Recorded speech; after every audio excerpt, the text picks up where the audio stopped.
Olá, galerinha! Bem-vindos a mais uma aula de artes. E hoje, nosso tema será HQs. O que são HQs? São histórias em quadrinhos. É onde o criador coloca todo o seu conteúdo, tudo que a gente quer ler, dentro de quadradinhos e com balõezinhos. Isso são as famosas HQs. E agora eu vou contar para vocês um pouquinho da história das HQs.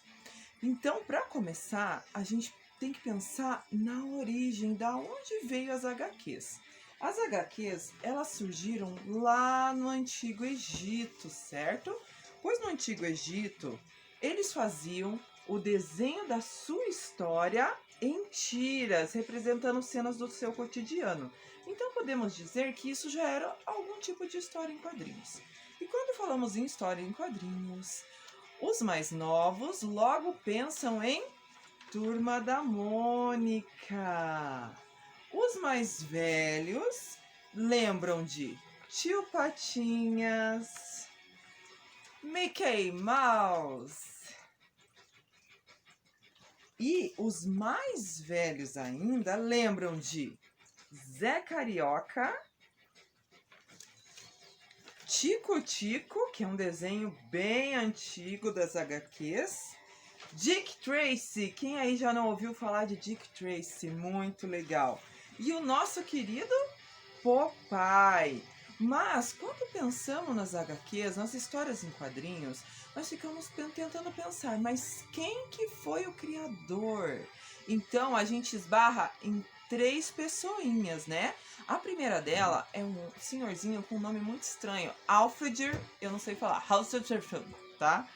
Ele lançou em Londres a primeira Comic Cuts em 1890 e fez textos e alguns desenhos. Depois teve um outro senhorzinho com o sobrenome de Toffler, que criou umas HQs com apenas 7 tiras, mas foi um ítalo-italiano, muito gente fina, que criou aqui no Brasil uma história em quadrinho em 1869, podemos dizer que foi a primeira, As Aventuras de Ioquim, que era um menininho muito simpático que usava um pijaminha amarelo, onde as escritas dos quadrinhos vinha escrito na sua roupinha.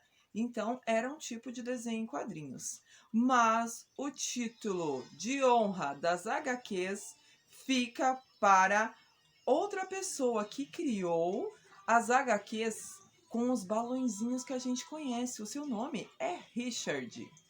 E vamos a algumas curiosidades, que eu não sei se vocês sabem, mas o nome Gibi, ele surgiu aqui no Brasil. Então, esse nome, ele é brasileiro, que significa menino, significa guri. Em uma dos primeiros lançamentos de histórias em quadrinhos, ele foi chamado de Gibi. Muito legal isso, né?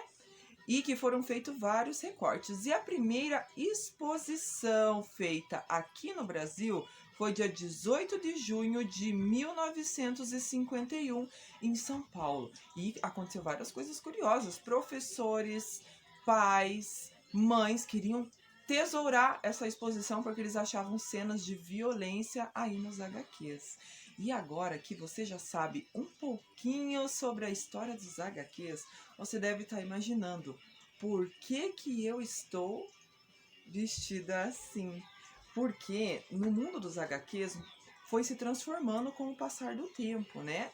E foram surgindo os cosplays, que é quando a gente pega o personagem e traz ele para a vida real.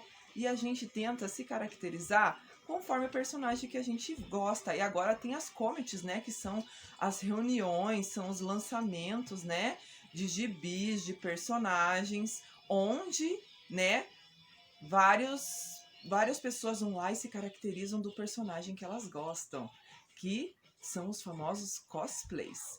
Mas a nossa atividade de hoje sobre HQs vai ser voltada para um outro tipo de quadrinho, que é, adivinhe, os mangás. Mas vocês acham que tem diferença entre mangá e histórias em quadrinhos? Não, é tudo a mesma coisa. Mangá, para quem não conhece, são os quadrinhos japoneses, que eu vou ensinar para vocês como produzir um mangá. O mangá, a única diferença para o quadrinho brasileiro ou para o quadrinho americano que a gente conhece, é que a sua escrita a gente lê de trás para frente. E a característica maior do mangá são os olhos grandes, né? Os cabelos maravilhosos, os corpos com os músculos. Então hoje, na nossa atividade, a gente vai aprender a fazer mangá. E se você tá com vontade de aprender mais essa arte, vem comigo no próximo vídeo que a gente vai aprender a fazer desenho de mangá.